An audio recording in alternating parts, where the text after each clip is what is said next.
Welcome to the Warband, a World of Warcraft podcast. My name is Swaglock.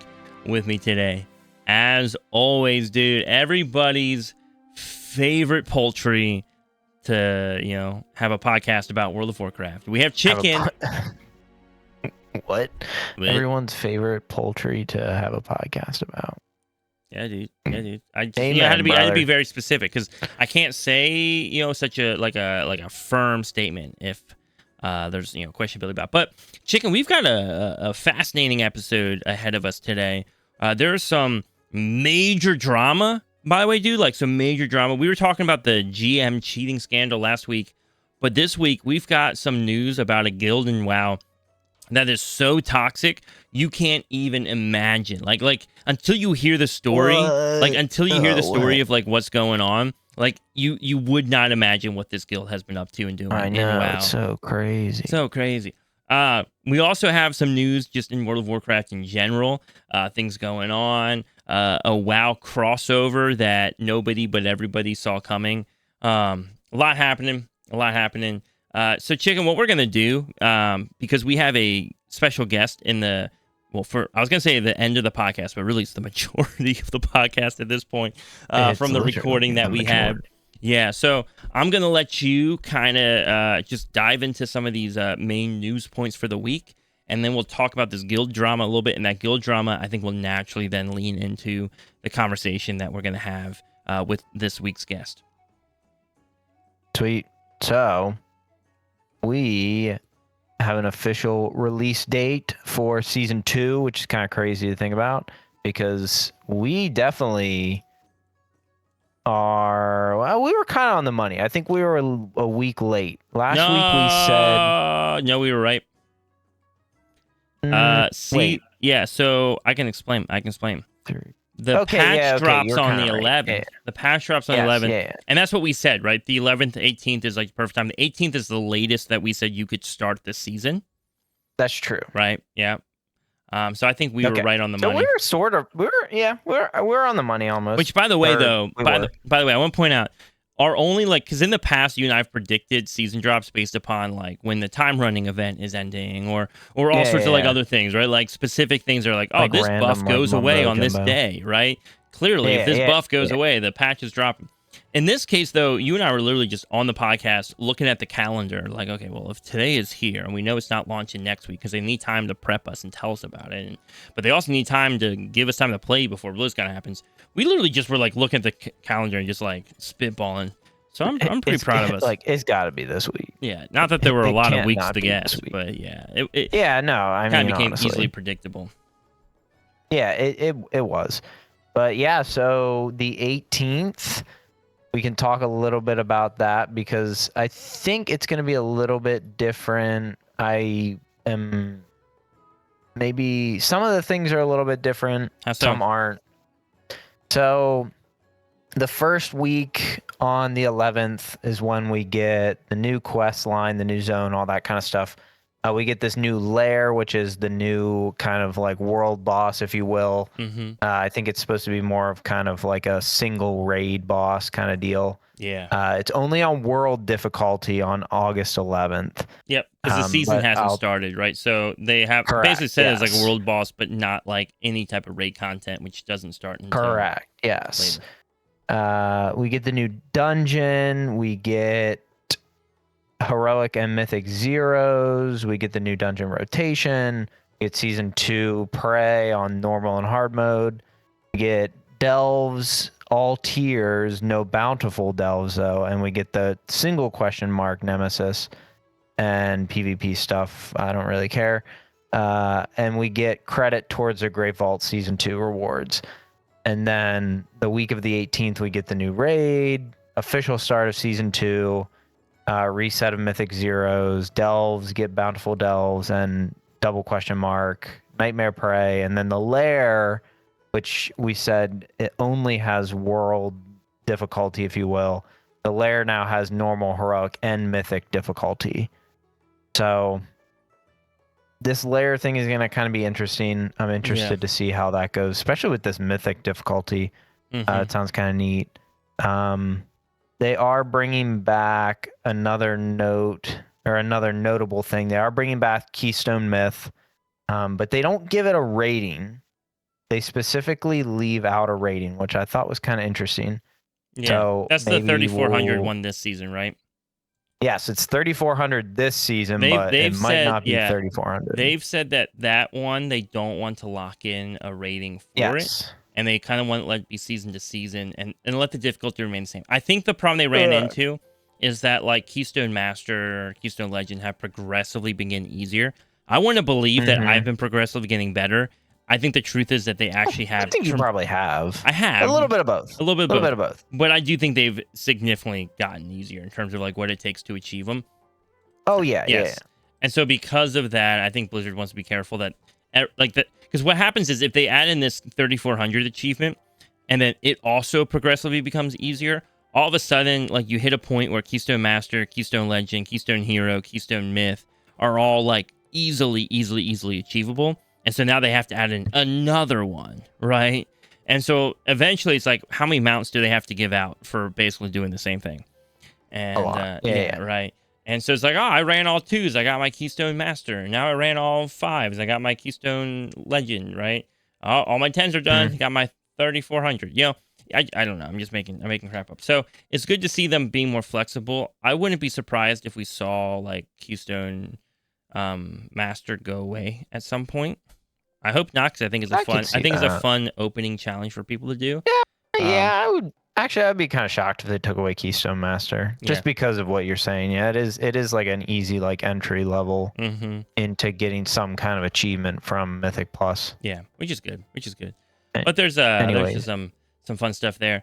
I feel like I was gonna ask you a question that I thought was gonna be an interesting topic, and it just went over my head. So I apologize. Well, I will say they are not with Keystone Myth. It just says that you get a title. It doesn't say anything about getting a mount or.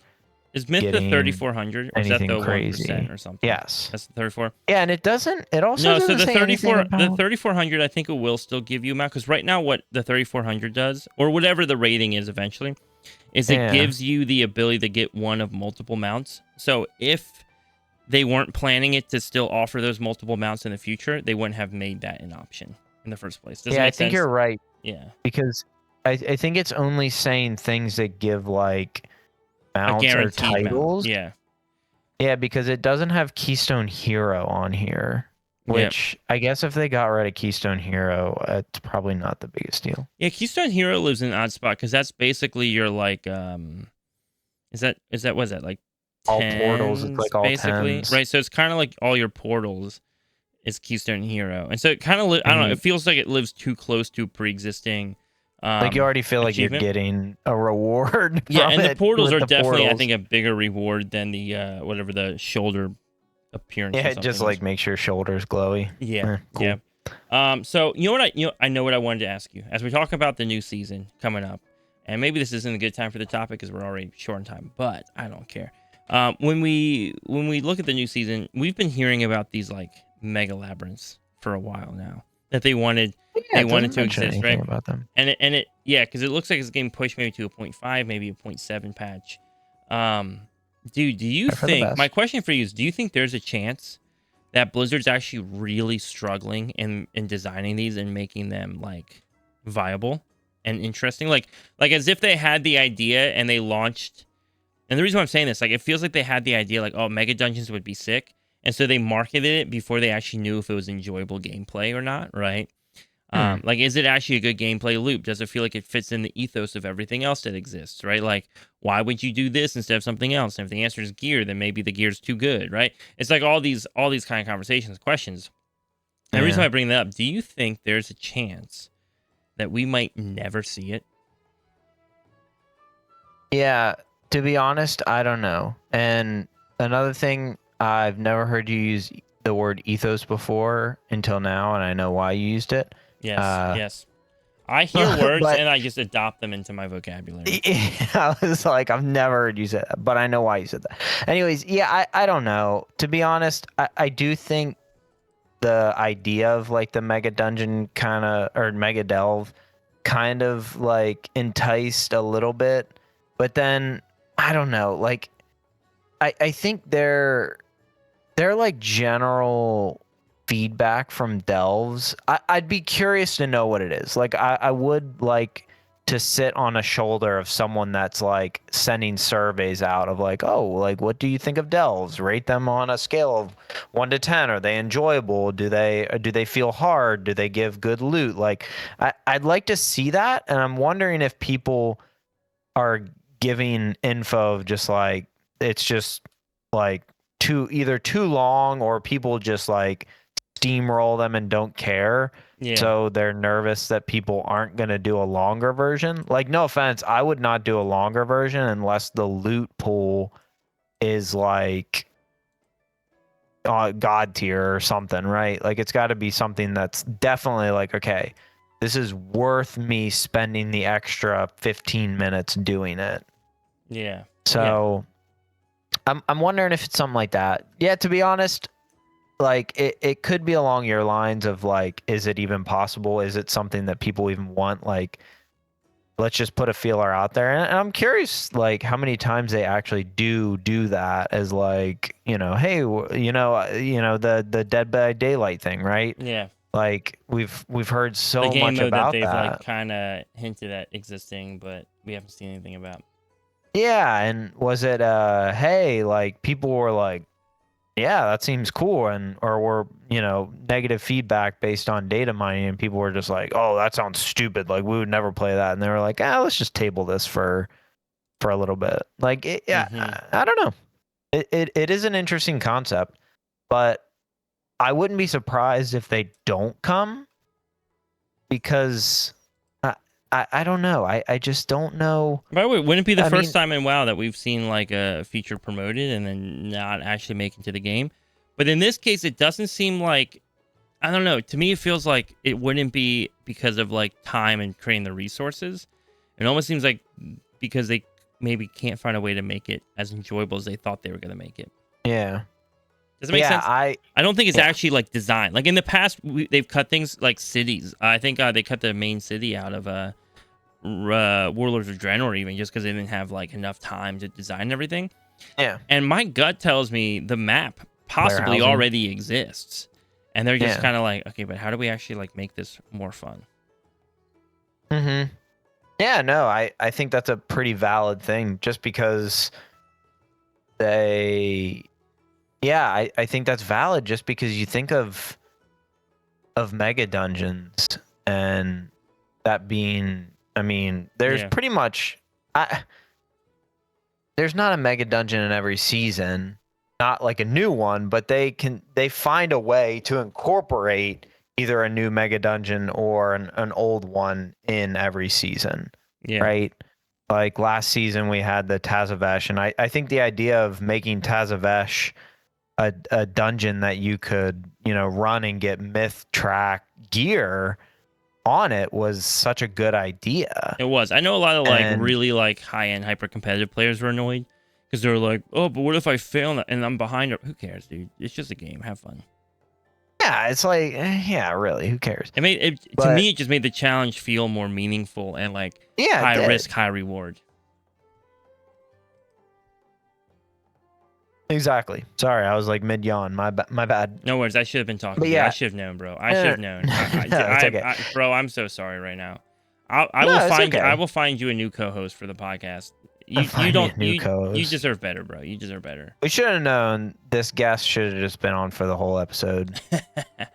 Dude, honestly. By the way, I will say the guest interview coming up, super good. It is a super good episode. Yeah, it is really good. Anyways, real quick, other news kind of coming up as well. Anything else that we should have an eye out for on the radar right now, whether it's with the new season or otherwise? Mm-hmm. Oh, sorry. Yeah, so blueprints for housing, that's going to come in 12.1, which is pretty awesome. So there's a couple little things. You can get full layout, interior only, exterior only. And the good thing is, and one thing I want to highlight is they very much incorporate that it's not just for your own house. It's Like you for can any share house. them. So You can share them. yeah, Yeah. so like you could go up to like I could go up to Swag's house and be like, I like Swag's house. I'm gonna save it and I'm gonna use his house. Like I'm literally going to like make his house my house. Like Dude, it's a good house. literally. Yeah.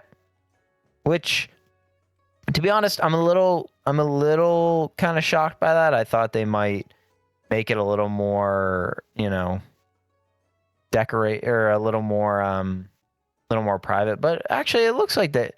Oh, it does look like you can make it so people can't actually export your house. Oh, okay, never mind.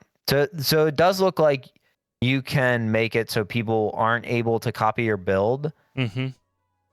but it doesn't necessarily look like there's a list of like, hey, you can grab this build from here. So that to be honest is something that I would look for them Like to add. maybe they want people to have to share their build rather than it just being. Oh, Like, that's taken. true. They probably want people that share it, right? Like to actively share it, rather than just going in and like sniping it. That's true. Mm-hmm.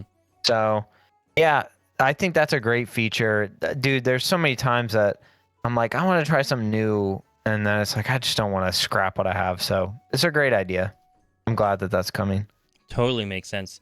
The last thing is we'll only talk about it briefly, but there's a new WoW D&D crossover coming out, right? So basically, it's D&D, but with a lot of rules written in place for like all the different WoW races, including like adding Drakthir in, Worgen, Haranir, for better or for worse, I guess.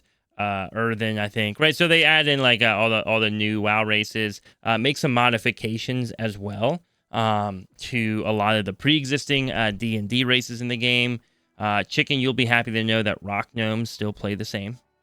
They basically just play like a normal gnome. They play like a normal gnome. Oh, yeah, buddy. Your favorite D&D race. But also on top of that, they've added in like updates for the classes and stuff. So a lot of rules built around creating like a D&D experience that plays by the same rules that you know and love in World of Warcraft and kind of builds that world out. So I think that's cool. I know we have some people in the guild already trying to form a D&D session. If anybody though in our community would want to host a D&D session, not saying Chick and I are promising to be there, but I know we have people who would probably enjoy it and want to be a part of that. Mm-hmm. So just feel free to pop over and let us know. But I think that's pretty cool. Yeah, no, I think it's neat. Yeah. They always share like the same like, what is it? They share the same like kind of style of gameplay, not necessarily same gameplay, but like same style, right? Yeah. Yep. It's very much driven by like a role, playing. Well, they're both kind of RPGs, right? Yeah. So a lot of in a way. The rumor of WoW is that like a lot of it came from like D&D sessions or oh yeah, it wouldn't stuff. surprise me. Yeah.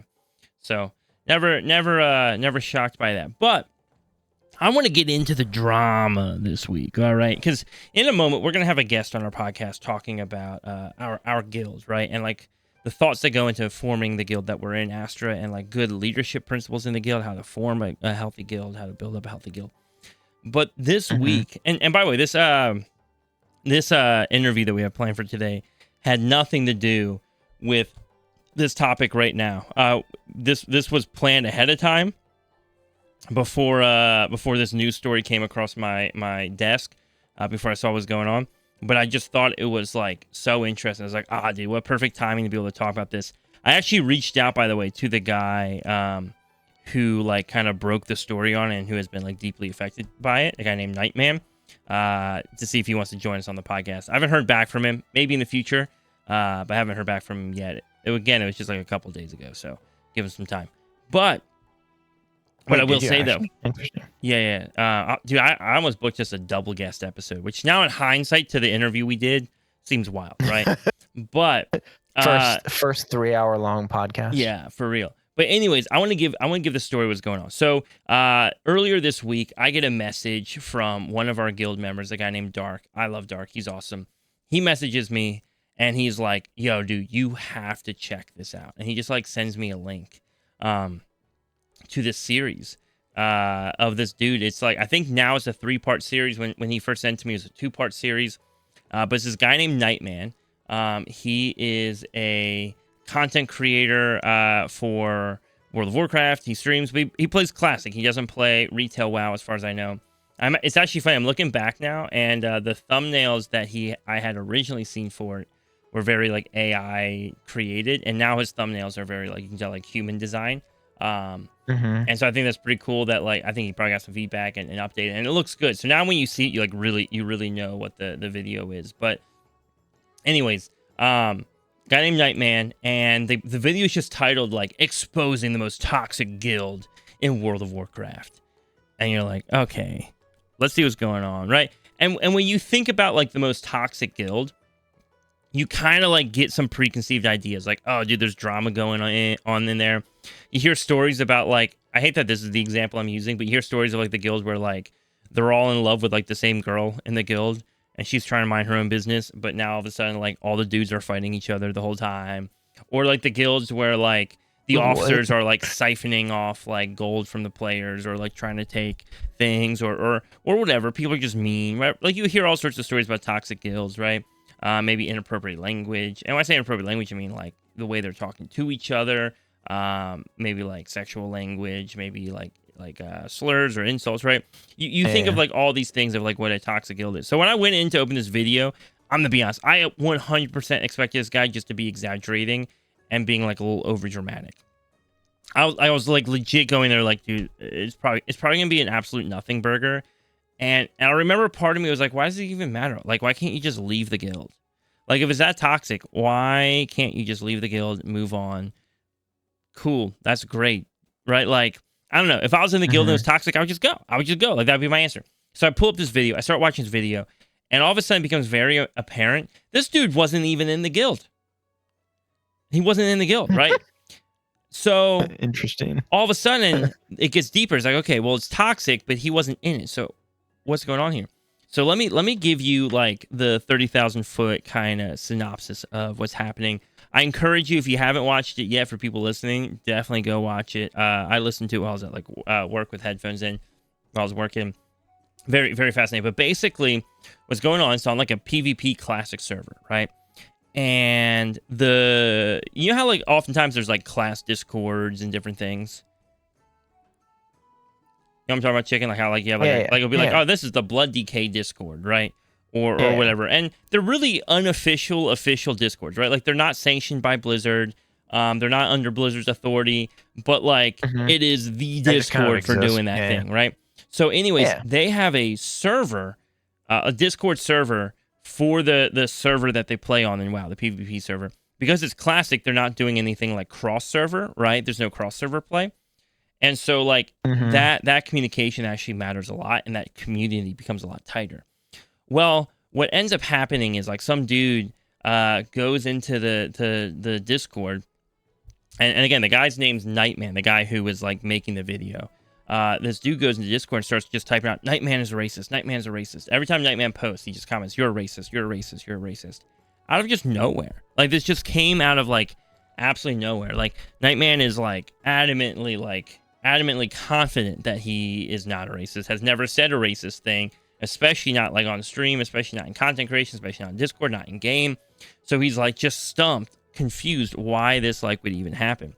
Well, anyways, everything begins to like really spiral. The owner of this Discord server is the guild master of the guild that the guy is in who was calling him a racist, right? And it turns out that this guild partakes in something they call like Discord PvP. Where when they don't like another guild or a person in the game or something, in this case, I think they were trying to like, his guild was growing and they wanted to shut his guild down. They like kind of start to like challenge you and like start doing all this stuff. And so this guy is just being harassed, like nonstop harassed, like crazy. He's like, he'll be in game and people will just be whispering him, telling him he's a racist. He'll be like in Orgrimmar, right? And there'll be like 15 players standing on the rooftop yelling that this dude's a racist. It's like crazy. It's like crazy stuff. people were going into his Discord and just dropping like slurs in his Discord. Like the worst words you can think of that I'll never say on this podcast, just dropping them in his Discord, then screenshotting them, and then reposting them as proof that this guy's racist and allows racist remarks in his Discord. It was just like it was crazy, right? So this whole video series is and then eventually they got like, I think they like doxed him a little bit. They were able to get like his personal information and got a picture of like his girlfriend and like AI edited her into like a bikini and started passing that image around and making their like profile pictures and stuff. It was just like crazy harassment. So the whole video series, right? That kind of like is what leads up to. The whole video series is him like investigating and like infiltrating this guild to like try and learn more about it and like what the heck is going on. So the guildmaster's name, dude, it's a name. It's a name. Guildmaster's name. The same guy who runs the like server Discord, right? I don't remember which server it was, but the server Discord. Guy's name is Poppy Putin. yeah, right? Guy's name's Poppy Putin. And like the whole thing of their guild is that like they believe they're like the best PvP guild. They don't really do like rated PvP very well. From what I've seen on their stats, they kind of suck at that, but they just do a lot of like world PvP, and they're always trying to challenge other guilds to PvP. But they'll just like mass harass people that they don't like. Just like absolutely mass harass. And it just what the video uncovers, dude, is like disgusting. Like just absolutely like disgusting behavior. So he gets into this guild, right? Like he finally like he makes like an alt account on like he like goes way out of his way to make it like as believable. You know that I catfished our guild one time as a joke, right? Like making a character. Yes. I made that character on my normal account, and every time I logged in, I had to like set myself to offline and all this stuff. No, he like went in, had a whole different Blizzard account, so it wasn't like connected. Went in on that account. He says he like sourced a Discord account from somebody, so that way like it would be old enough not to be like questioned, right? It wouldn't be like, oh, this was created yesterday, but like actually like a Discord account that like looked like, oh, hey, this is a 6-year-old account. Clearly, it's got to be safe. So anyways, he infiltrates the guild. Turns out, dude, like the very thing that these guys are going around like saying and being like, oh, you're a racist for saying this and stuff, dude, that's the language that they're using in like every one of their sentences in the Discord itself. So like the hypocrisy of like, oh, we're trying to like slander people by saying this publicly, but they're actually the ones who are like doing it all is crazy. It's like crazy. And yeah, so the whole thing is like wild. Kind of nuts. Yeah, so the whole thing is wild. I think right now, the last I heard, Blizzard is investigating the situation. I don't know if they'll do anything about it. I haven't heard of them doing anything about it, but Blizzard is investigating the situation. They are working on it. So many people have started to speak up about it. But even at one point, like people started bringing it to the attention of like big content creators in the classic realm, especially big content creators who are on that server. And they kind of like, a lot of them kind of just tried to dodge the conversation because I think there's a little bit of a fear of like, dude, even though they can handle the heat, they just don't want to deal with it. And I don't blame them, by the way. Like if I know that if I talk about a topic, I'm going to get like my Twitch chat suddenly like filled with people like just like spamming them a racist in it and all sorts of stuff.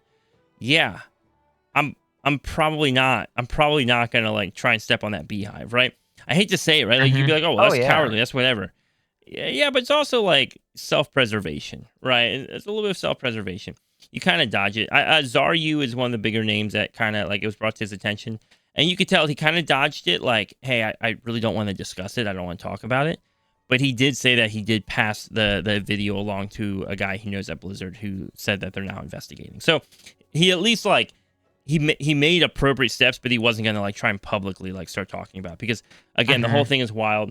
Last I heard, they might have actually offloaded the guild onto like a private server because they just I think like onto like Ascension WoW or one of the big private servers because I think they now know that Blizzard's going to come. Either Blizzard's going to come down on them, or the alternate is that their guild has just been getting wrecked in World PvP because now every Alliance player on that server just hates them. I mean, every player hates them, but like now other Horde players on the server aren't helping them out anymore because now they see what the guild's like. So other Horde aren't helping them, and then every like Alliance player has been like ganging up on them.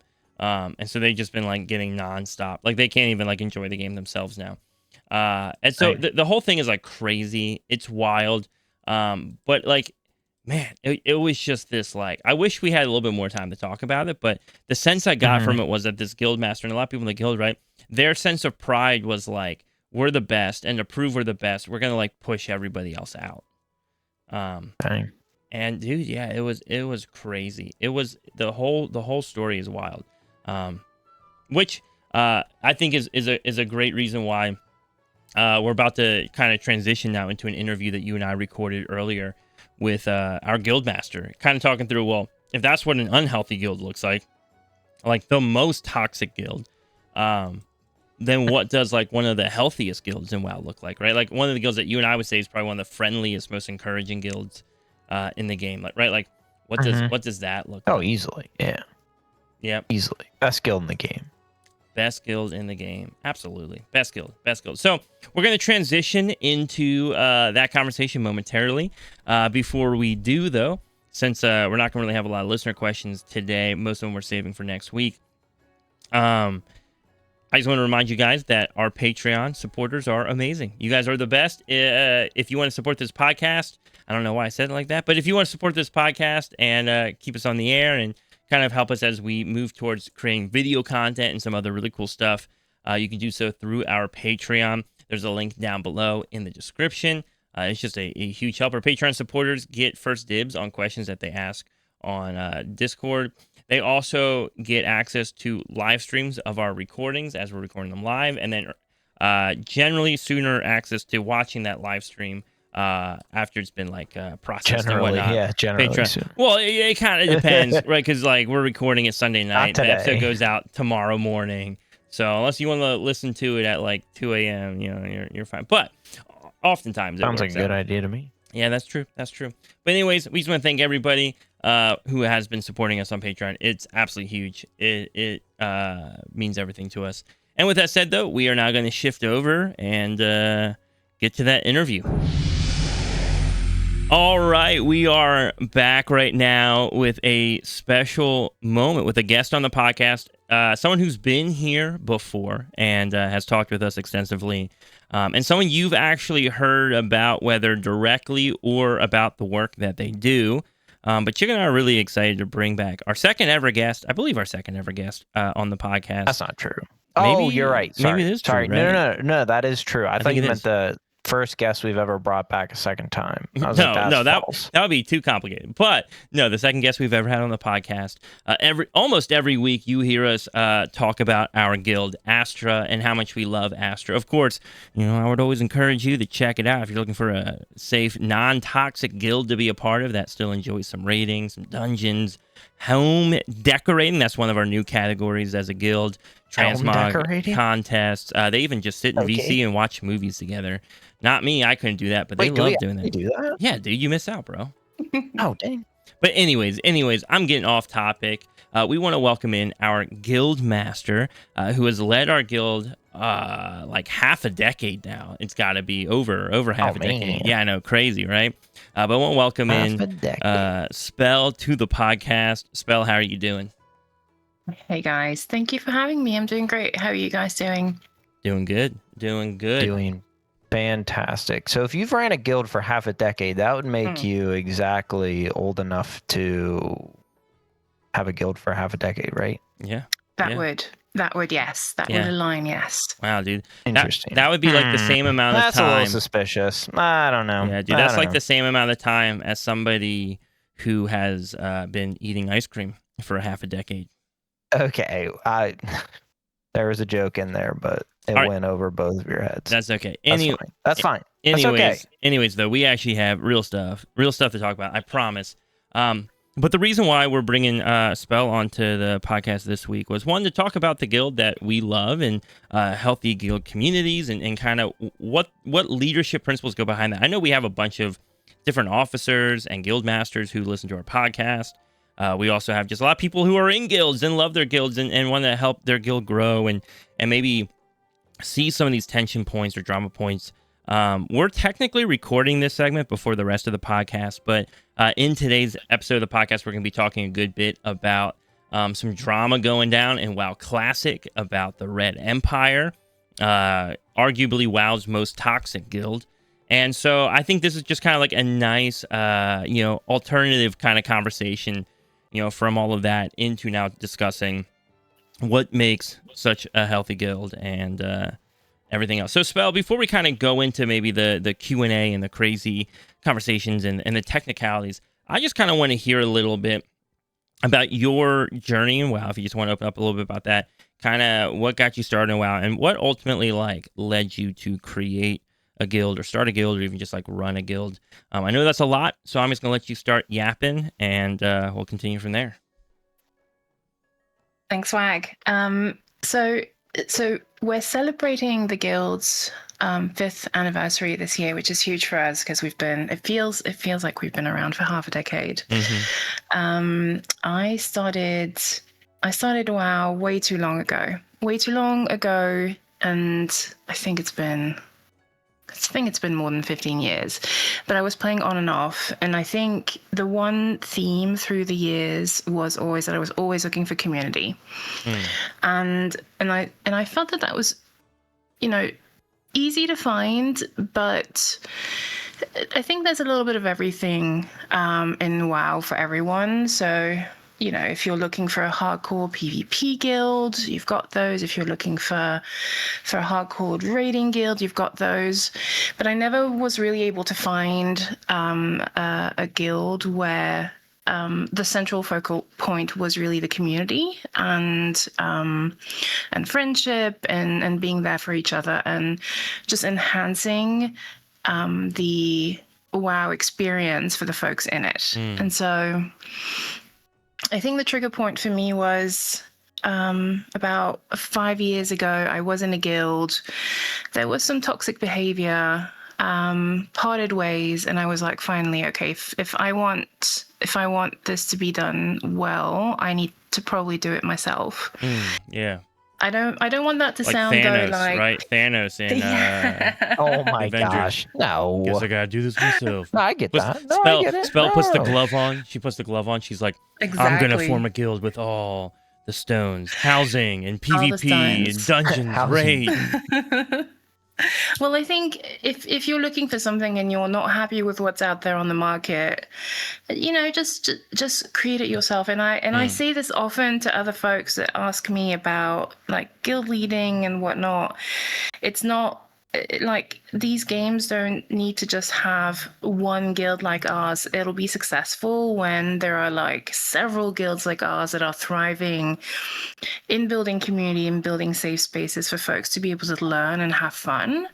And that's really what I was trying to do in the very beginning. I think where I lucked out is that I, through that journey, bumped into a lot of like-minded people, folks that shared the same thoughts as me when it comes to what a guild should look like and what safety looks like for gamers.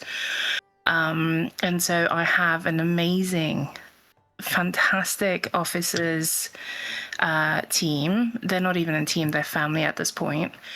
And so we lead this community together, but the community is really it's more so crowdsourced, right? It's as successful as it is because of the community itself, not because of us.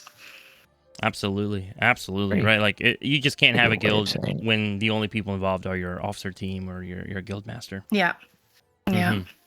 Absolutely. Yeah. Real quick. Yeah.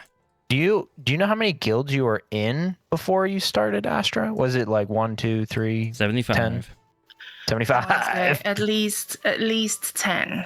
Oh, really? Oh, my goodness. I wouldn't remember the names of it. I just remember the name of the unfortunate guild, and we won't name names, but the unfortunate guild that triggered that really. It was the Red Empire, by the way, for people wondering. To have a safe space. I'm not familiar with the Red Empire. I'm actually going to look them up after this. Well, the funny part is the only reason why I even found out about the Red Empire and this super toxic guild is because your man sent me the info on the Red Empire, so I thought you already knew. No. Oh, dang. Yeah, yeah. So Oh, I'll you give you did? I'll give you the little lowdown. I'll give you the little lowdown, right? People who've been listening probably already heard the story, so I'll give like a super abridged. Basically, it's a guild on Classic WoW on the PvP server, and so they're super into PvP, but it seems to be more world PvP. Like their rated or like their arenas and stuff isn't very good. So it seems to be mostly like world PvP is their thing. But they just like it's just like a bunch like some of the worst people. Like whatever you think the worst guild is, it's worse than that. It's not like Oh, guild wow. drama of like, oh, in our guild there's drama and it had problems and everybody left and got mad at each other. No, like they have like a very like secretive guild where it's like hard to get in. But then like once you're in there, they're like using every slur that you can possibly think of. But then they'll target players or other guilds and they'll go in game and then like try to like ruin the reputations of these other people in guilds. And so they have like a list of like every guild that they've managed to like force to disband or like players that they've gotten to like quit the game. Okay. Yeah, there's like a clip of them camping, like one of their like they call it like one of their enemy guilds, like tanks during a raid night by just constantly CCing him in the graveyard outside the raid, so that the guy either the raid team had to just give up for the night or the guy just had to get replaced on his raid team. And to them they're like, ha, ha, ha, look at us, we're amazing, this is funny. But to me, I'm like, dude, you just literally like that's another person behind the computer. And I know it's a PvP server. But, like, it's funny when you do it for, like, 10, 15 minutes. When you do it for 2 hours straight, it's not as funny. Yeah. Funny you say that. I was just not long ago at a conference about safety in gaming. Yeah.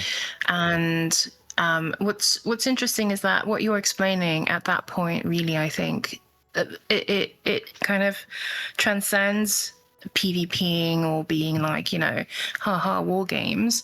That kind of feels more like they're griefing. And at that point, that becomes a Blizzard problem, because if Blizzard don't address and fix these types of guilds or behaviors, then predominantly they're going to have an issue on their hands. And I think companies like Blizzard do try and address cyberbullying, but unfortunately, a lot of them go more towards AI enforcement. And so AI won't catch this kind of behavior. And so it's difficult to find like a human that's going to enforce, good behavior. But that sounds terrible. That sounds like a terrible, terrible place to be in. Oh yeah, no, you'll definitely talk to Dark at some point. He'll send you the videos on it. It will blow your mind. Like I just scratched the surface of like what was going on. It's crazy. Like it's crazy what this guild was doing, and just like the people they were hurting in the process and how they're laughing about it. It was more than just like camping a Graven game. It's like AI editing like people's girlfriends into bikinis and like mocking them with the photos. It's like it's a whole thing. Whoa. Yeah. That's crazy. It's crazy. So anyways, we're kind of talking about that spell. I didn't know if I was going to bring it up or not, but I do think it's relevant to the conversation, and so you kind of breached the topic a little bit.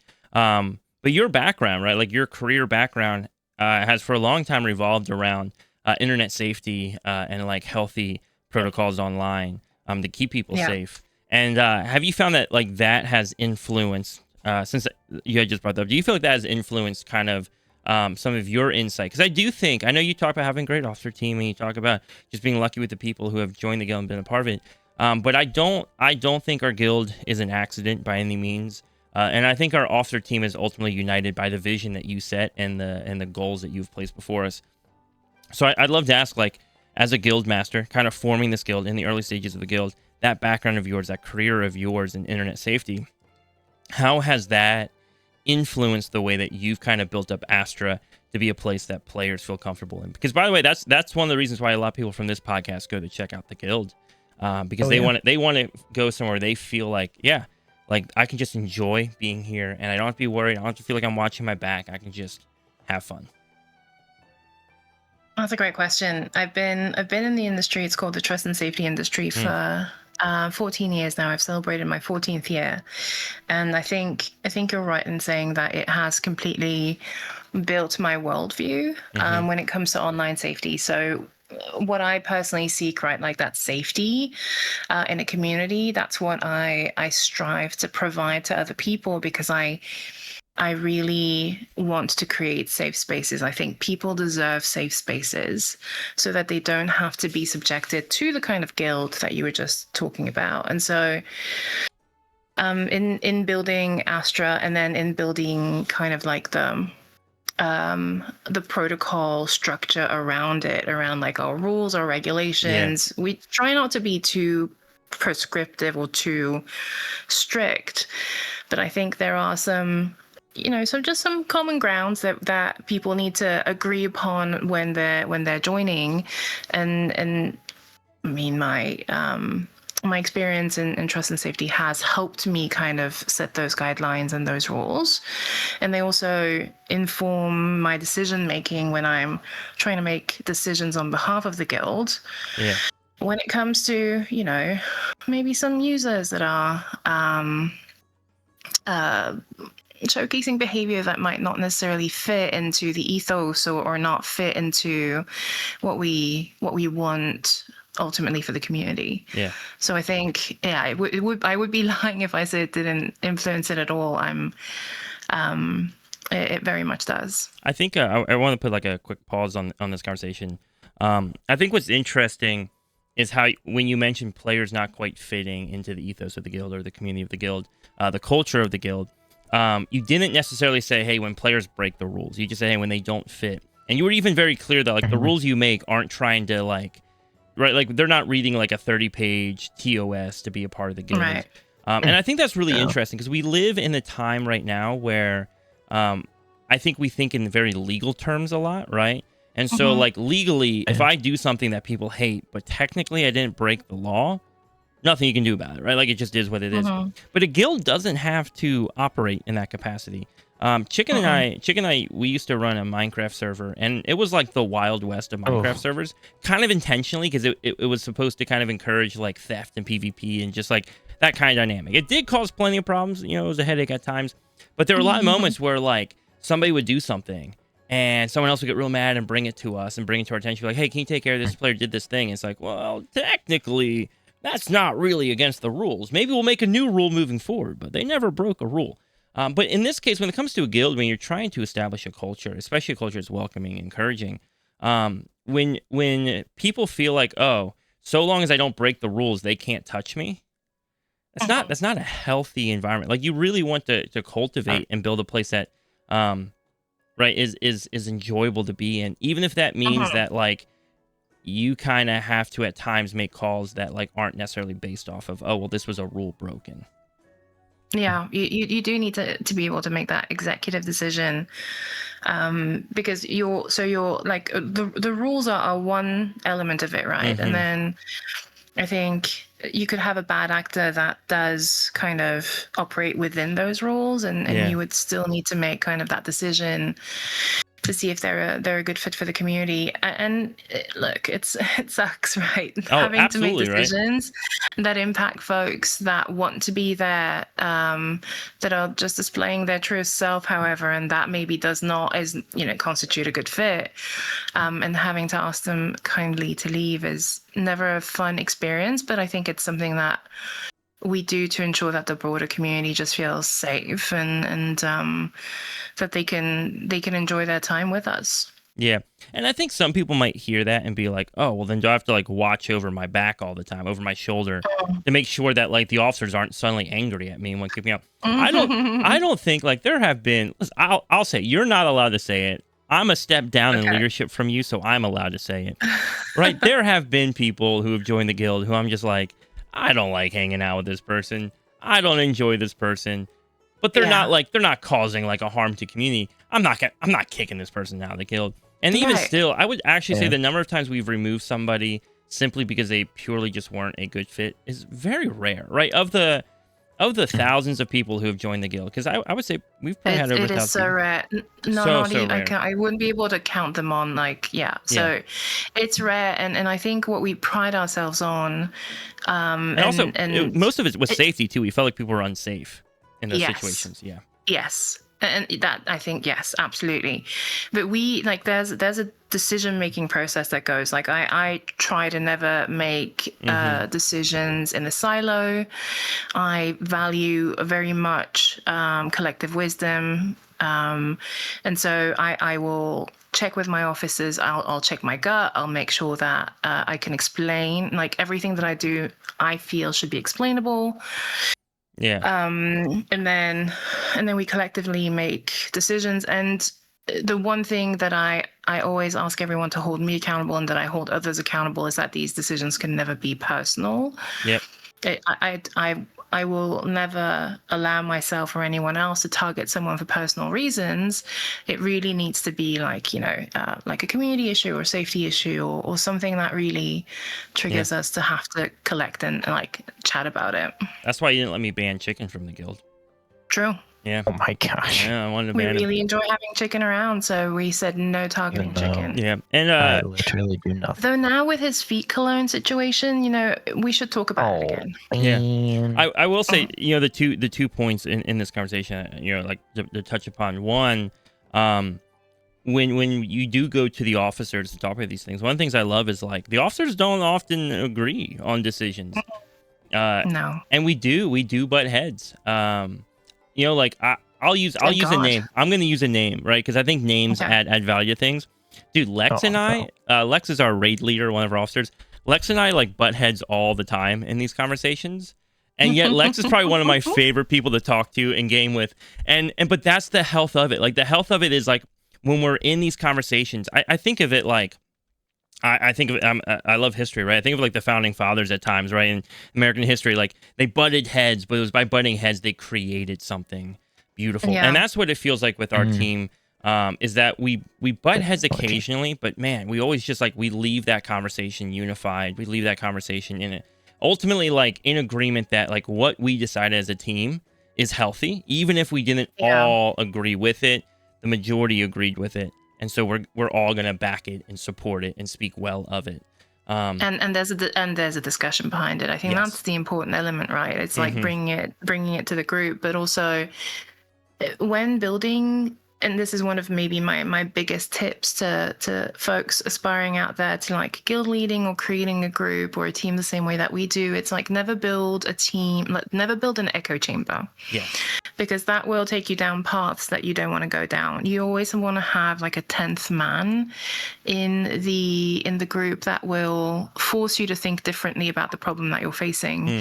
And this applies to real life teams as well. I'm in leadership, and that's how I build teams in real life. I try to bring people with different skill sets and different abilities, and that made me think differently about problems. And that is the way to success, especially in an environment that, like, it's so easy to band together and be like, okay, no, we want to target this person. Yeah. But no, you really need people that are going to hold you accountable and think differently so that they can challenge the way that you're thinking about the problems that you're facing. I love that. That's so good. And again, too, I want to hype you up a little bit because I want people to know that this isn't just a conversation with someone who I think is an amazing guild leader and that everyone should listen to and take advice from.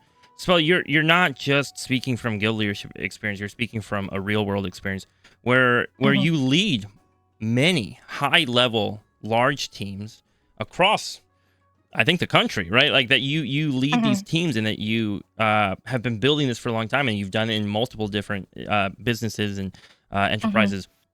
And because of that, you've gotten to bring that experience and that knowledge into World of Warcraft to build a guild. And so what you're bringing us is such a gold mine of wisdom and knowledge on how to build up a guild, because even when I look at our officer team, and I love how we're hanging on the officer team conversation right now instead of the like, well, here are the events we do, and here, because those are the fun things. Like those are easy. That's super easy. But if you want a good guild, you need a good foundation, right? And the foundation is the leadership team around you. It's true. So as you're looking at your officers, as you're trying to like pick your officers, I guess my two questions I have for you are, one, like what are the qualifiers that you're looking for, or the things that you're keeping out for? Maybe it's intangible, maybe it's very tangible, but what are the things that you're like, oh yes, like that, or you just know, like you're just like, when I see the person, I know. And my second question is, why did you trust me and not chicken? I think that's really what people want to know. It's never made sense. I mean, I do want to know why you trust him. He's Okay, now He's an that's interesting you know guy. what? That's a really good question. I get that question sometimes. I'm sure you have. Dude, I I think I'm the officer that has the highest record of people guild quitting because of random jokes I've made and things I've said. Which, by the way, That's are not a surprise. never offensive jokes. I'm very dry and sarcastic Never sometimes. I think people think my attitude is different than what it is. But anyways, the real question is like, what are the things that you're looking for when you're trying to pick an officer? I look for folks that have the ability of making difficult decisions under pressure. I look for folks that have sound decision making abilities. I look for folks that are really not interested in, and to be honest, like being an officer, yes, it gives you some extra powers, but at times it's just a really difficult place to be in. And so folks that are not necessarily after the power itself, but that are in it to build community and to invest in it as much as we have been throughout the years. So that's what I look for. And then I would say when it comes to you, You don't actually have to answer this one. You can dodge this one. You can No, dodge you it. do. I- No, you do. I You actually do. do want to answer it because I mean, I don't get the question a lot, but I have gotten it in the past, and I think it's a Surprising. valid answer. And I do want to talk about it 2 seconds. I think, Swag, what you do fantastically is rally communities, bring people together. It's bringing joy to folks, even through jokes, even through, engagement in Discord or just like the events that you throw. But when it comes to it also, you have incredibly sound judgment. And so what I do enjoy is like being able to, like, I've clearly made it very clear that I can't do this alone. And so I need folks whose judgment I can trust. And when I come to you, I can talk about very serious things, very serious issues that we're facing, and we can have like a serious conversation about it. And your judgment always helps me think about things differently, but always makes me come to decisions that I can sleep with at night. And that is incredibly valuable. But also you're very funny, so Yeah, that helps. two quick thoughts on that. One, I'll never forget. Which, by the way, thank you so much. That was so encouraging. But I'll never forget it was early in the guild, right? I joined the guild, and up to this point, I think you had mostly just seen my like comedic, humorous side. But when I switched to like being like serious, and not angry serious, it's just like when I'm being really analytical, I'm thinking through something, and I'm like really focused on it. I get like really like I just kind of lock in, my humor kind of goes away. And I remember the first time I think I did that around you. You messaged me and you're like, "Hey, you okay? Like everything okay? I just want to check in." Are you upset? Are you angry? Like, you Are you upset. okay? And I remember walking away from that conversation being like, I didn't even realize how quick that can shift, right? Like I didn't realize like how like even my wife now will mention it, but it made me feel like, wow, my guildmaster like actually like notices like the people in her guild and like the things that are going on. And I just like appreciate that so much. I'll also speak in this a little bit, because we're talking about why you picked me, but also I remember being in the guilds earlier in my time in the guild, right?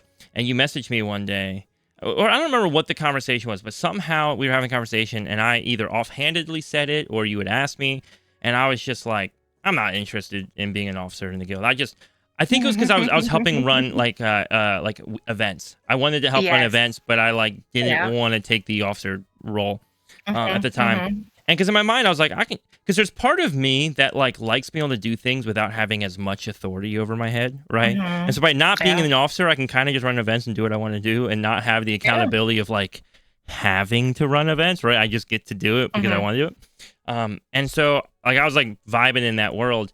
And I remember at one point I finally just kind of stopped vibing for a second, and I looked over at everything you were doing, everything you're trying to organize, and all the questions I kept seeing go your way. And I don't remember what the situation was, but I just remember a situation happened, and I was like, dang it, every time this happens, Spell has to deal with this, right? Like, no, like it's just, and it's a lot. Like it is a lot to take on.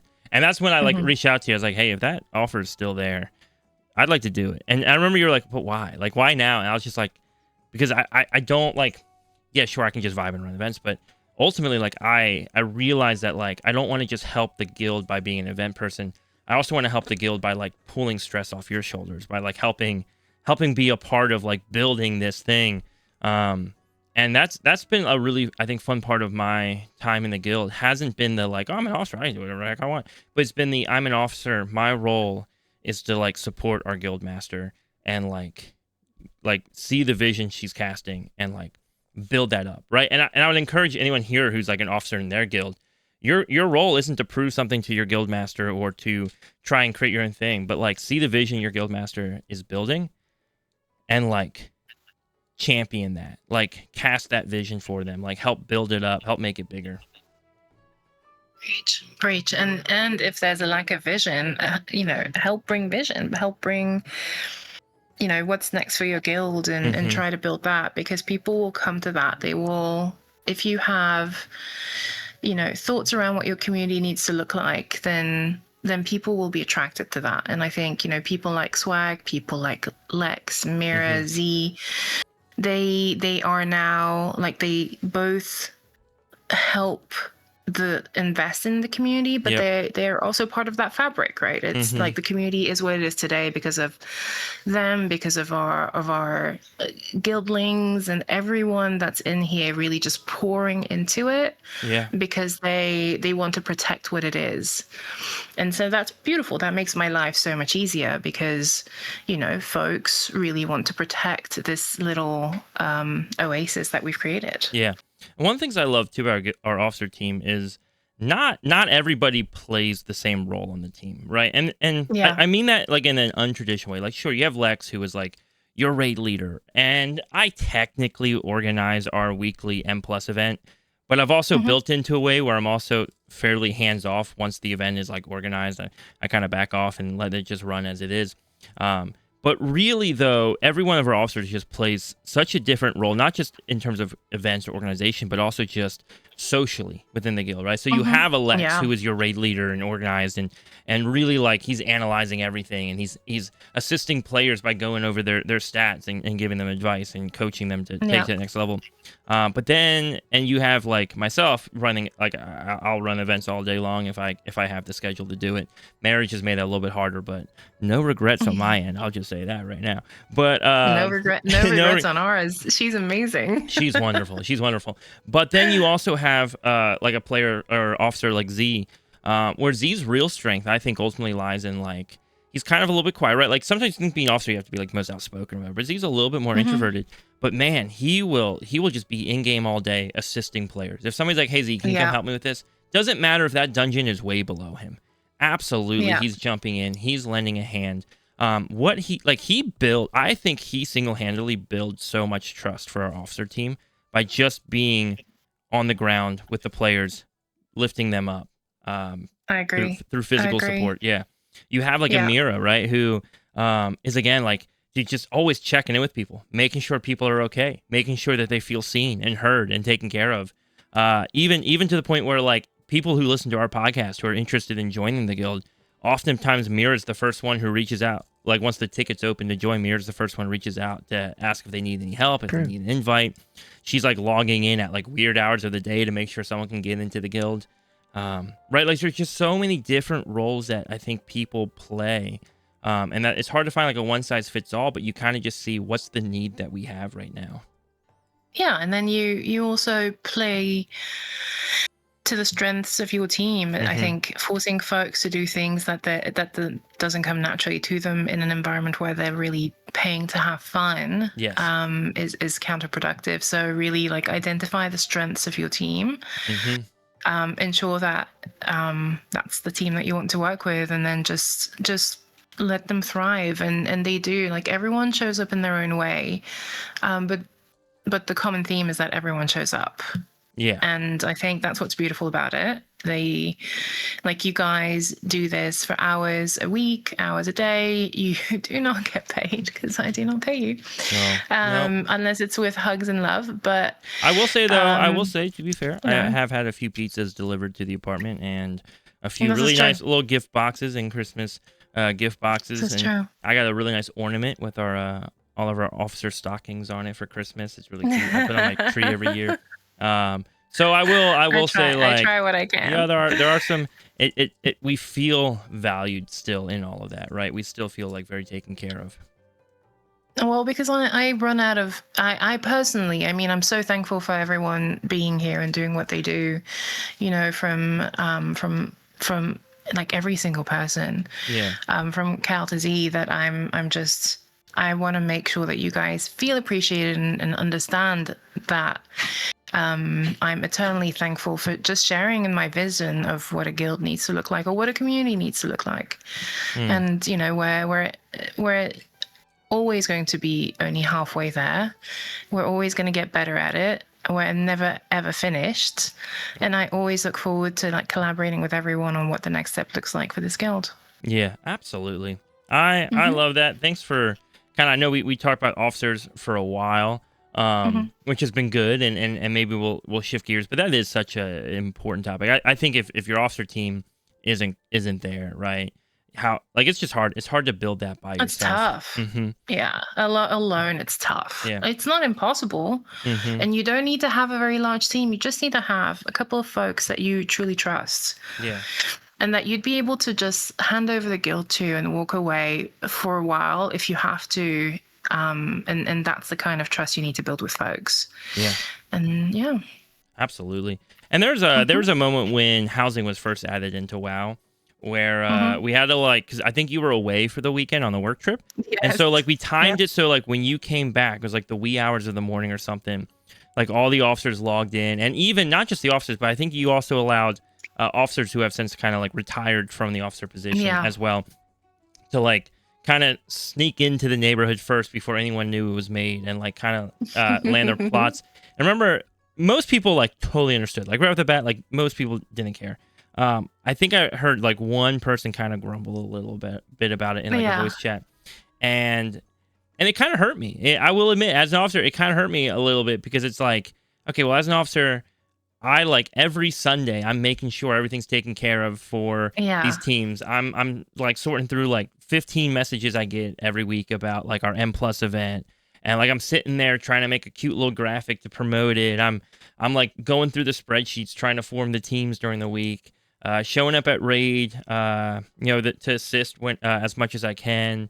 All the things, right? All the things that I'm doing, learning boss mechanics, just because Lex is sick for a week, and now I gotta figure everything out and get on top of it.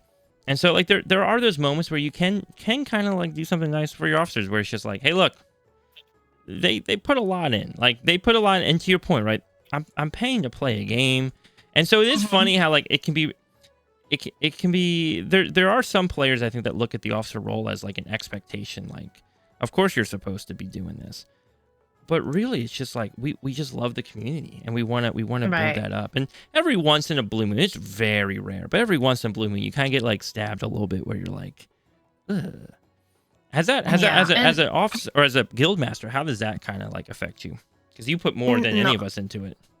Not at all anymore. I think it used to in the beginning. I think I've come to the conclusion that you just can't, you need to have your own guiding principles as a leader, and one of them is I will honor the people that pour into this community, and I will do everything that I can to make them understand that what they're doing is just amazing, because it's selflessness. And so we'll hear grumblings about this or that, and that's okay, and I want to hear everyone out, but it doesn't faze me. I'm very steadfast in my principles, and if I needed to do it again, I would happily do it 100 times more. So it's completely fine. I think you're gonna have, every community has a bit of drama, a bit of disagreement at times. I think it's healthy. It's healthy discourse. It's fine. It's all good. And I would understand. I would understand if it was officers get first dibs on gear from raid. Okay, yeah, that kind of sucks. I get that, right? If that's your guild, that's how we're talking about. Yeah, I will say the opposite. Well, because in that scenario, everyone's pouring in, right? Everyone's putting in hard work. So yeah, it would suck. It would suck, right? Everyone's putting the work in to kill the boss. Why does Tim over there get it? With that said, though, I will say the inverse is true. There have been plenty of raids that Astra has hosted where non-officers end up with officers as their loot from the raid. That's our annual seasonal officer auction fundraiser that we love to do. We So, do. anyways, switching gears a little bit, Chicken. I want to kind of call on you a little bit. You have an interesting perspective because in terms of WoW guilds, I think this is the only one you've been in, right? Because I think I had swapped to Astra when you started getting back into WoW, I believe, or like you had swapped to Astra like pretty quickly after you got back into WoW, so you didn't really have any like guild experience. When you say correct? swapped, what do you mean swap? I mean, I was in a guild before. Well, obviously I was in a guild before I joined Astra, but I think I was in Astra when you like started really playing. I think so.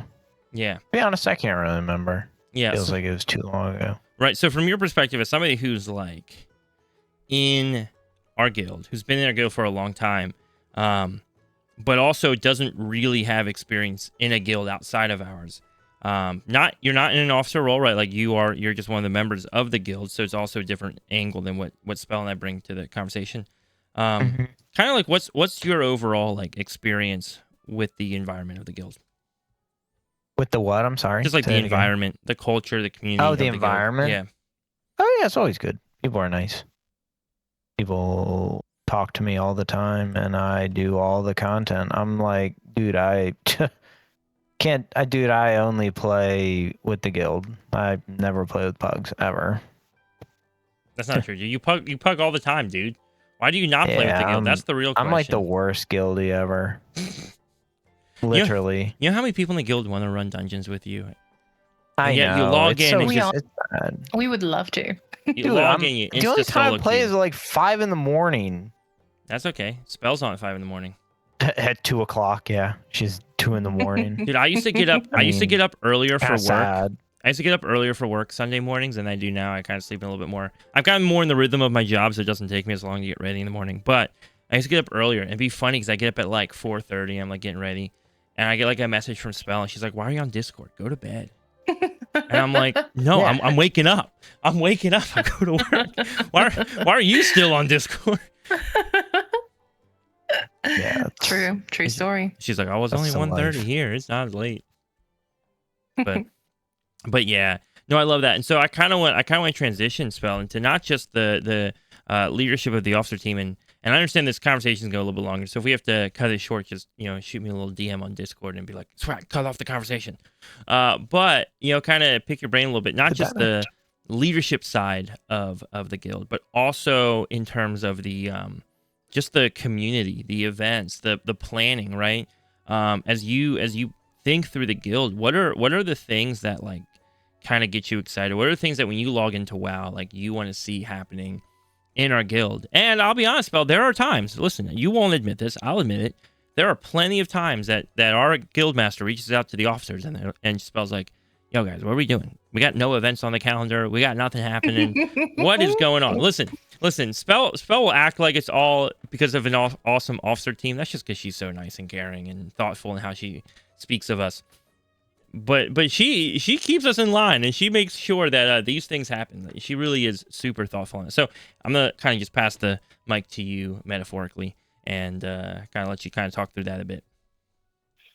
So I think we've tried different types of structures when it comes to community events, and we've tried assigning spaces to officers to run. We've tried doing like ad hoc events. We ultimately the aim is always what is going to get people to A, show up, and then B, really enjoy their time together. And I think what I've appreciated the most across the years is like our guild members coming up to us and saying, "Okay, this is something that I really enjoy doing. Let's do more of this." Instead of us really being like prescriptive about what we want folks to do. Yeah. We try to listen to the feedback, and we look at the analytics of like who showed up for what and what was fun. And so we try and attack the events that way. We've got definitely, I think, in terms of like main events, a lot of them are around raiding, because that's something that people enjoy a lot. And so obviously we've got our main raiding event, but next to that we also have like fun events to do that are run by Lex, that are in the realm of raiding, and otherwise, it's really what's going to be fun for us as well. So I'll know some of my officers to run some naked runs, and for everyone listening, that is our characters running from point A to point B, which is traditionally very far away in the game. Oh yeah, like entire Eastern Kingdoms or something. Yeah. Right, with no gear and with a set of rules, and then it's utter chaos. Yeah. And so it's really I've cheating. Like you can't cheat so long as you're not caught. At all. Yeah, no cheating if you're not caught. I think there was one time. We've tried different things, right, Twag, throughout the years, and I think what sticks the best is not necessarily being super strict about what we want to do in terms of events, but also just like seeing what resonates really well with the community.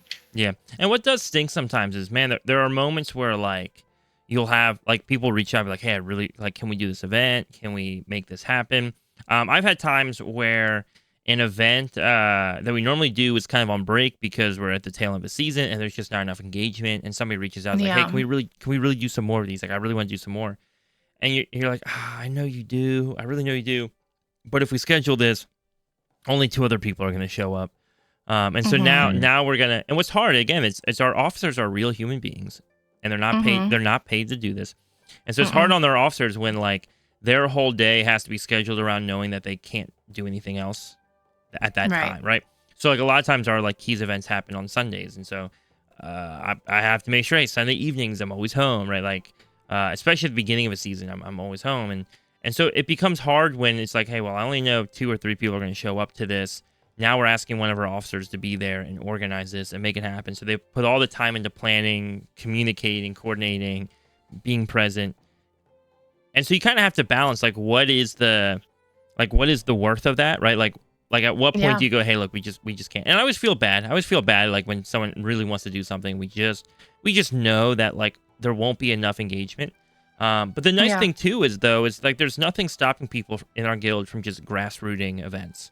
From just coming in and saying, hey, I want to do this. I want to run this thing. And that's how our transmog event really started, right? It's with one of our guild members saying, hey, this would be so much fun. Yeah. And the only thing we do is funded, and it's completely grassroots. Yeah. I think this month's transmog competition is Farmville. I made that title up, but I think it is farming related transmogs. I love that. I don't know if you guys ever played Farmville back in the day on Facebook. But, I was way too much. I was pretty good at it. I'm not gonna lie. I was pretty good. But yeah, just like the ability for people, because that's one of the other benefits of our guild is like our community is very active. Like our people love to help each other. Especially, I think dungeons are always the big one, where I'll read one of our comments because I'll just read. Listen, you guys are getting backstage access to our Discord conversations, right? So one of our members, he's also a listener of the podcast. I'm pretty sure he joined the guild because of the podcast. Vlan. I like just now today he posted in Discord. Like an hour ago, he's like, "Yo, I got my blood DK geared up." And Vlan, by the way, runs really high keys. Like I think he runs like 18s and stuff. I think he probably has his like Brazil 18s or whatever. And he's like, "Yo, I just got my blood DK geared up in like the 10 to 12 key range. If anyone needs a tank for their alts, right? Like he's literally just like, hey, look, I geared up. Anybody want me to help them tank some keys?" Vlan can get into whatever key he wants. He just goes into the group finder, jumps into a key. But our guild members though are so like driven to support each other, and sure, he can just go get a group in group finder, but like his heart here in that post is really like, hey, if anybody wants to get some extra gear or work on an alt, like let's go. Like I'll do it with you. I'll save you queue time. Like you get the tank queue because I'll be with you. Because you're in the group, I know my routes. I'll make it easy, right? Like it's just the way that they support each other. I just love that about our guild. Same. And people show up through thick and thin, and you'll always have someone that's ready to run whatever you need to run with you, even if you don't feel comfortable doing it alone. I think one thing that we really encourage and actually enforce is for it to be incredibly safe for you to do so. So, disparaging commentary, no judgment, no nothing.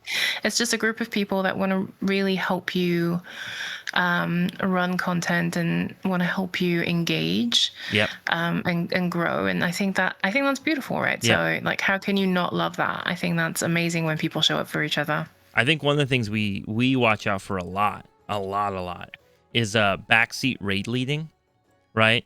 And you know, people, and it's hard because like oftentimes most seasons will get somebody who's newer to the guild and they join the raid team and they're just so excited. They're so excited and they want to be like, oh, I learned this from watching someone else, or I raid with another guild as well, and they're doing this. We should try this. And while though that's kind of harmless, we want to allow our raid leader to raid lead and our team to just kind of, you know, like trust their leadership. But where it really devolves, where it really kind of becomes a problem, is it's so quick for all of a sudden, like, that person in the raid team who's like watching out, like who's making the mistake, who's causing the problem. Oh, so-and-so Swag stood in the fire. Swag, why are you doing that? Right? And very quickly, like, it just becomes this like unenjoyable space to be in because you're just afraid somebody's gonna call you out. And like, we're very quick. Like, that's a very quick, like, nope, we don't do that. I've listened to so many streams on Twitch of raid members and raid leaders disparaging folks. I don't learn that way, right? So if I'm doing something wrong, if 20 people are calling me out on raid night, that's not going to teach me anything. And there's only one person in our guild who holds the responsibility of like stepping in and coaching a player, and it's our raid leader. And by the way, he's our raid leader because he has the temperament and the personality to wait till raid is over, to reach out to person after looking over their logs and be like, hey, I see this is what you're struggling with. I think this is distracting you, or I think this is making things harder for you. How can I help you like improve in that? Yeah, absolutely. And we do shut it down pretty quickly. And I think it just creates like just a better environment. It's not about turning a blind eye on things. I think there's a place and time for everything. And while you're in the heat of the moment, I know people do it from, not the calling out, but like trying to offer suggestions and things like that. They do it from a place of kindness. But then you've got a raid leader that's trying to shepherd 30, 40 gamers. And so if everyone did call out, it would be so difficult. And so just for his sanity and his ability to really lead us to success, we try and keep those to a minimum. But we also keep the space, both if you're running keys or if you're running a raid with us, we just try to keep it really positive. Yeah. Actually, it's funny you brought that up because, you know, Z and I, two of the officers, often help Lex with call-outs, right? And it's very normal. We've known Lex now for half a decade, right? We have raided together for so long. Like, we know that environment. But this season we actually have one of our guild members stepping up to the plate while Lex is on break. I love it. I'm so excited. Right, step up to the plate to kind of raid lead for us. It's gonna be great. And it's funny because I was talking with Z. I was like, hey, I know that they did ask for us to assist them, right, and still be that support as we would for Lex. I was like, but we should make sure that we don't overstep too, right? Like, because now it's like, hey, when he asks, when he wants us to do something, happy to do it. But we can't just assume like we would have assumed with Lex. We gotta allow him to have his space because it can. When I'm trying to raid lead, right, like the week Lex is gone, I'm trying to raid lead, and someone else is trying to like do the call outs for me or overstep or correct me on things. It's not fun. It's not fun, right? And now I'm just trying to have fun, and I can't have a fun night. And so and it was a really conscious decision, right? So when Lex said that he needed to step away for a little bit, absolutely, you know, how do we make sure that he can step away feeling comfortable and to clarify, for all good reasons, not like burnout, nothing else. I think he's still raiding. You know, how can we facilitate that for him and show up for him? And so I was like, okay, so how about we give our guildlings the ability to assist us here and step up to the podium. So I'm thrilled that that's happening. But yeah, I think you guys are going to do great. I think that person's going to do great. I'm looking forward 100%. To it. I was nervous. I'll be honest with you. I was nervous when you were picking, and I was like, I know. Should I have said something sooner? Should I have just told them I would do it? Like, oh Uh, no, like I'll happily do it. Should I have said something? And then Yeah. when you announced it, I was like, oh dang, yeah, that's actually a good pick. Okay, never mind. I'm not worried. I was like, as soon as you But announced it, I was like, dang it, dude, that's actually a really good pick. And then I was like, cool, it's gonna be fun. It's gonna be a fun season. We're gonna Blame love it. swag if it goes wrong. Yeah, blame me if it goes. and exactly, if something goes wrong, we can always be like, Swag, why did you do it this way? Yeah. So what I want to ask Chicken. I'm putting you on the hot seat for a second, dude. Again, if you had one thing you want to see this guild change, this is your moment. You have your guild master here right now. I love that. This is your moment. This is your moment, Chicken. What would you? I don't even know if you've ever even thought about this. What would you change in Astra? Yeah, I don't think I have ever thought about this. I don't think I'd change anything, to be honest. Perfect. Just honestly, glazing the guild. I don't see anything wrong. I don't see anything wrong with how the guild operates, how the chain of command works, how people get along. Not even different raid times. Not even different raid times, dude. Well, yeah. See, the problem is, if we change the raid times, I'm gonna know we changed it for me, and then I'm just gonna feel obligated to show up every single raid. And you should feel obligated to show up every single raid. I know, and then I'm just gonna then I'm gonna not show up one time, and I'm gonna fail everyone, and then I'm just never gonna show up ever again. Do you remember those times when Chicken used to raid with us? Swag? I do. I remember. I treasure them in my heart. I actually have Even though I'd literally say nothing. I have a photo album of those moments of raiding with Chicken. My favorite part, though, I always say this. My favorite part of raiding with Chicken, though, is because the seasons that you were raiding with us, J-Rob was also raiding with us. And he still does, now that he doesn't. But J-Rob was raiding with us those seasons. But for whatever reason, at that point in time, you and J-Rob both would like pump crazy damage at the start of a fight. And about halfway through, both of you would die. But then you would like stay. Yeah. Both of you would stay on the top of the meters for like the rest of the fight.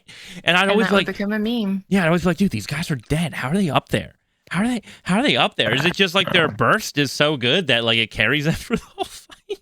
Yeah, it was pretty broken back then. But yeah, no. We would, Chicken. I just, I'm saying here publicly in front of everybody. I don't think your kids are a good excuse. I think you should come back to raid. Whoa. I think you should come back to raid, dude. I think Sorry, they'll be brother. fine. They'll be just fine sleeping in bed.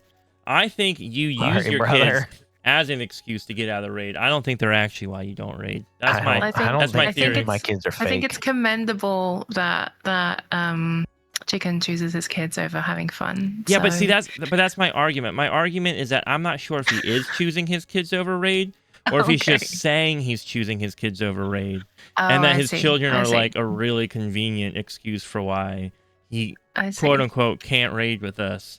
I think his bed is the real calling. What? Whatever it is, he's always welcome back whenever he wants to. So please come back, Chicken. I'm begging. I'm actually, I have a one of the standing desks, like motorized. I actually put it all the way to the ground. I'm on my knees begging, dude. Oh my gosh. Yeah. Okay. Yeah, on my knees begging right now. What the free frack? Anyways, we told Spell we'd do a little 30-minute interview with her, and 30 minutes. It's been like an hour. It's been like an hour now. So I apologize for that. Whoops. You know what? But Spell, I really, part of the reason I was excited to have you on though was for people who are curious about, like what makes a guild strong, what does well. And we've talked about so much from building up a strong officer team around you, what a strong officer team looks like. How you kind of think through events and coordinate events and the values that you have for like kind of behavior and other elements within the guild. And what I really love too is you didn't always give specifics of like, hey, these are the rules you have to have. You just simply talked about like the overarching values and kind of how you enforce that. But what I would love to ask, if you were starting a guild fresh tomorrow, right? And I think a lot of this is really just advice for people who are either in their guild right now, just thinking like, what does it take for me to get this guild to the next level? Or who are thinking about launching a guild with some friends.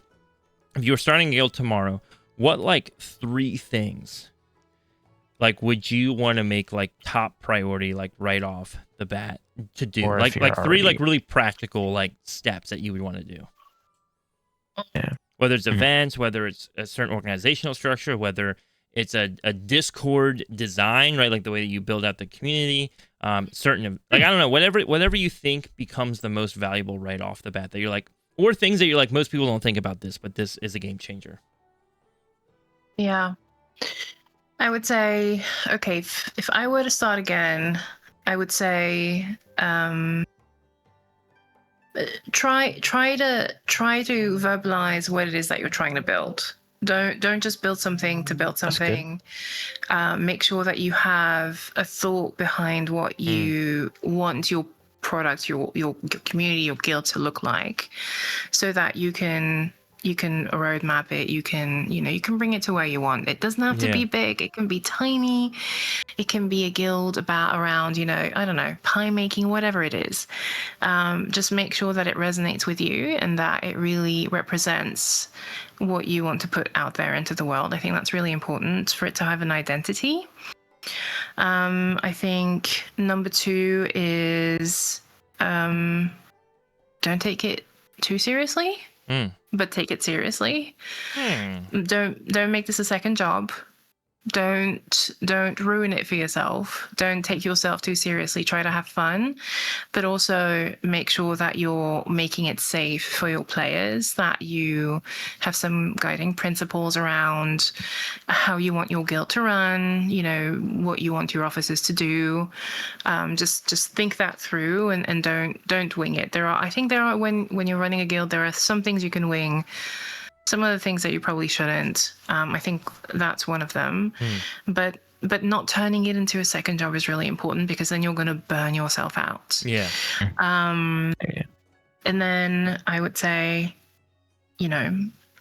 find folks. In the very beginning, we did a lot of organic recruitment. And it was literally us, in Stormwind, just approaching poor unsuspecting folks and telling them what our guild is about, and then inviting them. And I still have excellent memories of us doing that.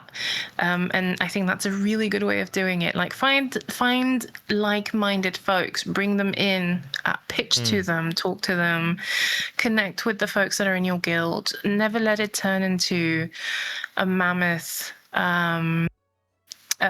that you don't know who's in there and you don't know what's happening.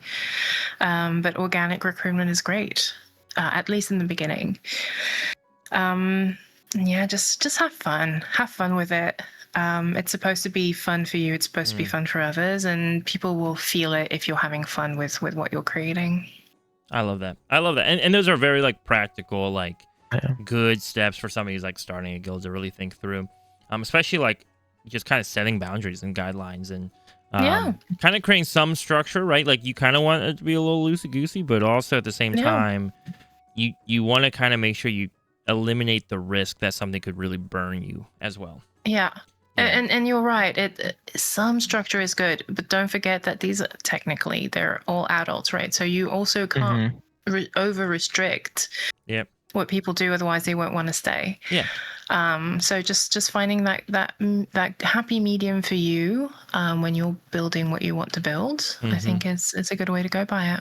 Yeah, and I think too, you'll see guilds that have pretty high expectations of what their guild members have to be involved in and be doing. But those guilds often can do that because the goal of the players in that guild is a high enough goal that like if they don't all abide by those expectations, they can never reach that goal consistently. Yeah. Whereas for our guild, we're not trying to push cutting edge. We're not trying to be a world first guild or whatever else, right? And so because of that, we have a lot more flexibility that we can allow players to kind of just experience the game. And by the way, like we talk about raid and dungeons, but our players do all sorts of things. Like there's a huge section of our guild that are simply there just because they love being a part of the joyful conversations, but they never want to step into a dungeon. Yeah. Or they never want a PvP, and that's completely fine. Because we're in it for the not. No, Z will PvP. It is. Z will PvP. Z will PvP. Yeah. Yeah, we're making him. Heartbreak. Heartbreak. But ultimately, it's about the people, right? So it's about having them in there and having them enjoy it. Yeah. And finding friends to do fun stuff with and shenanigans. So Absolutely. you know. I will also note too, as we're just kind of talking about like people being like making priorities and like what their values are. Vornak is one of our Patreon subscribers. He supports the podcast. He's been watching, I think, the whole interview as well. And I just want to point out one of the things that he said in the comments that I really appreciated. He did clarify that it is a fact that raid is more important than your children. So, chicken, whatever it takes, dude. I just need to make sure. Vornak chose the dark side. Yeah, I just need to make sure that we get you to raid night. But I think we do have one question that a listener sent in to the podcast regarding guild design and all the things that we've been talking about. I would read you the question, but for some reason, that's where I moved the questions channel to. I found it. Never mind. I reorganized Discord recently. By recently, I mean like 4 months ago, and I was looking in the old spot still. Anyways. Oh my gosh. Yes, yeah. So one of my favorite members of our community, Dr. Beast Mode. By the way, he is a doctor in beasting. It's his thing. He goes beast mode, and he got a doctorate in that. I'm just kidding, but I think he actually is a doctor. What are you talking about? But anyways, Dr. Beast Mode says, what feature would you feel like, or what feature would you feel would take guilds to the next level? So he goes on to mention how like cross-faction guilds really like up the game for guilds and allowed a bigger pool to pull from cross server as well. You've talked a lot about like UI limitations. Like there's a lot limited with like the guild UI system. See, you already know. You already know what my answer is, right? Yes. And we also have, I'll also put this out there too. We also have the Discord functionality, at least conversationally, right? The chat will be crossed over into Discord. Yes, I love that. So just kind of keeping all that in mind. What are some things like that you would love to see? Definitely the UI for guild management. It's not there at all. It's barely helpful. Yeah. If useful. So the UI could really take a revamp, I think. And then I'm trying to think what else I've really been wanting. I love that they're thinking about guilds and the cross chat situation with Discord. That's going to be amazing. Yeah. I'm really looking forward to that. I love that they know that our chat is happening in Discord. And they're like, okay, we know guilds are hanging out on Discord. How do we bridge that gap?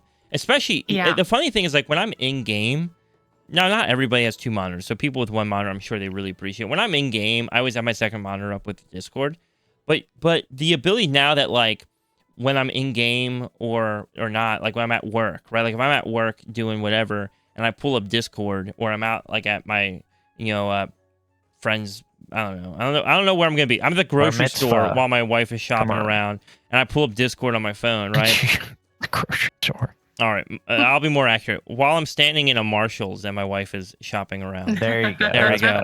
More accurate. Right, and I'm standing there, and I'm like scrolling Discord, right? Now I can be having conversations, like, and I can see what's going on in game. Right, like also the ability that someone says, hey, I have this key, anybody want to run it? And I'm like immediately seeing a Discord and be like, oh, yo, you got 2 minutes? I'll log in right now, right? Like it's something like Nav. I think that's so cool. And also I think their Discord got bought out by Microsoft as well, right? So I'm assuming that probably had something to do with it.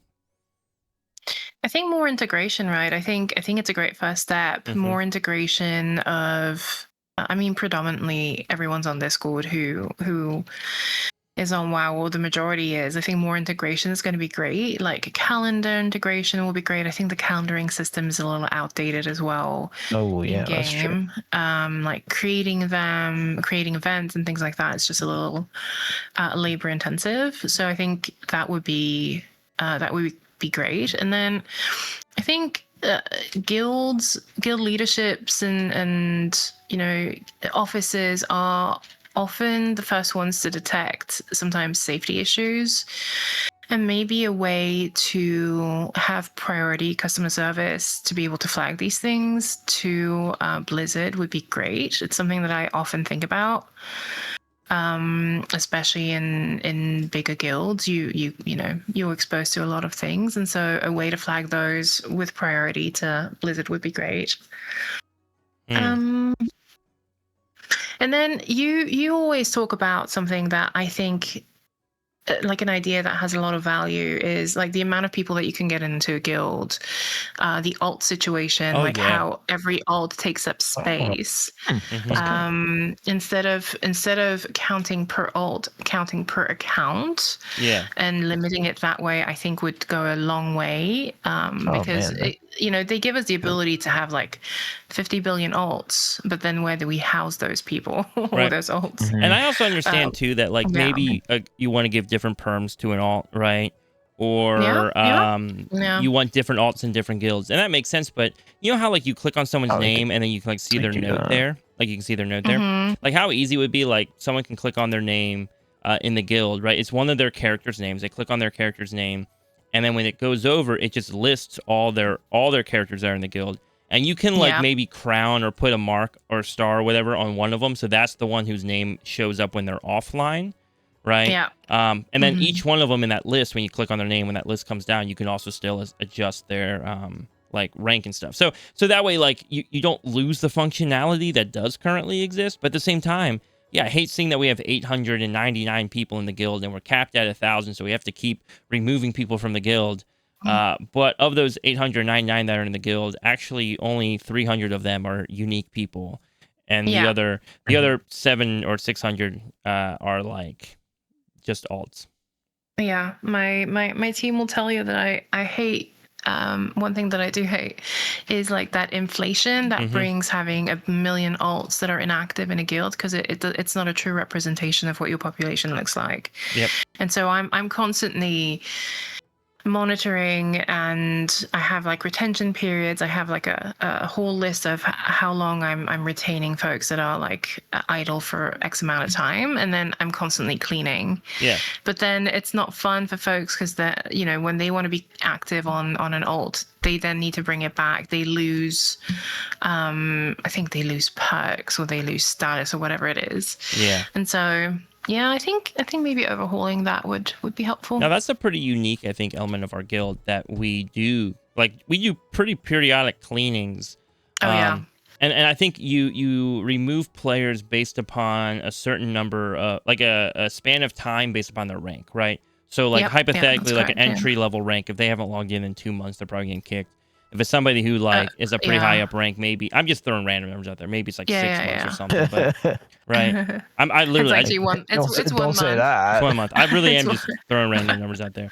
But that does make it hard. But also too, then on the flip side of that, the opposite end of that spectrum, because sure, people can be upset and be like, like why can't you just leave my alt in there? The flip side of that though is we've been through 2 remix events now, right? Pandaria and Legion, where like you're just sitting in Discord and you see somebody just go drop in Discord like, yo, can somebody invite my 17 alts I just leveled to 90? And you think I'm like making crap up right now, but like it kind of hurts. True. It kind of hurts because they just like, because what happens is somebody makes an alt in Remix, right? Remix is the great example, but this happens in retail too. Somebody makes an alt in Remix. They don't want to level it without being able to talk in guild chat. They want to be able to talk in guild chat. So they get invited to the guild. They speed run that character to max level, and then they probably don't log into that character again for 3 years. Right? And so you're kind of just sitting there like, cool, we just added 18 characters for this person, and they're never going to touch them ever again. But they have them. They're at max level. And the leveling process, I'm sure, was fun. Like, I'm glad they had fun. I'm glad they're in the guild chat. But now what do we do? Like, now what do we do with it? And so you kind of have to, because we're at that weird size where we kind of have to keep the guild clean. The guild system was designed at a time when leveling was way slower, so you weren't making 100 alts. Like, that just wasn't what you did. And when you're a guild of 200 or 300 people, because that's the other hard thing, is we don't actually know how many people are truly in the guild. Maybe you have numbers on that. I don't. How many people are truly in the guild? So if we're a guild of 200 or a guild of 300 people, what really sucks is like all of a sudden, if everybody has 2 alts in the guild as well, we're now like pretty full. One thing Discord does really well is they've added this panel, this dashboard almost of, how long someone's been in your server, if they're actually chatting and active. Yeah. And I think, so we have some of those stats in game, so I can see how long someone hasn't logged on. And so, but I think it could go a couple of steps further to be able to enable us to really keep a clean roster. And you're right. After remix, it is quite labor intensive to clean everything out because no one logs into the 10 alts that they've made really quickly. Yeah. But we do allow folks to bring them back if they want to be active on it. So it's just really a matter of, we want to truly represent like the amount of folks that we have that are active in the guild, and not showcase numbers that are like incredibly high but inaccurate. Yeah, absolutely. Absolutely. Well, Spell, I don't want to take up any more of your time. Chick and I still have to talk about this drama. Well, everyone else will have heard of it by this point because we're recording backwards, but we still got plenty to talk about. So I just want to say thank you for being on the podcast. Thanks for having me. Absolutely. And if anybody is curious and wants to check out our guild, listen, we've talked a lot about the technicalities of running a guild, but we love the guild we're in. Astra is a wonderful guild to be a part of. If you're looking for somewhere, I always jokingly call it a non-toxic guild, but it truly is. It is such a fun place, an enjoyable place to hang out, whether you do enjoy doing some raiding or some dungeons, or you just want to work on your player house and show it off in the nice full neighborhood and have some friends to go collect items with and yap and share ideas. It's just it's a little bit of everything, and it's wonderful, and it's cozy, and we love it. And so if you're interested in joining, you'll see a link to the Warband's Discord down below. You pop into our Discord and just go to the Join Astra channel, open up a ticket, and just let us know in the ticket if you're looking for more info, or if you want an invite, just give us your name, server, and faction, and we'll connect with you and get you an invite into the guild. It's that simple. Again, Spell, thank you. We're going to now transition into recording some of the rest of the podcast, so hope you have a great rest of your evening. Get some dungeons in or whatever else you're working on tonight. Good luck. Have a good one. Thank you. You too. You too. All right, Chicken. We're going to switch. For everybody else, though, thank you for listening to the podcast. I've never ended the podcast like this, so you just guys have a good one. Enjoy the rest of your day. Call your mom, tell her you love her. If you don't have a good relationship with your mom, call your dad, tell him you love him. If you don't have a good relationship with your dad, I would maybe tell us why you love him on Discord. Open up ChatGPT and tell him why you love him. But we'll see you. We'll see you next week.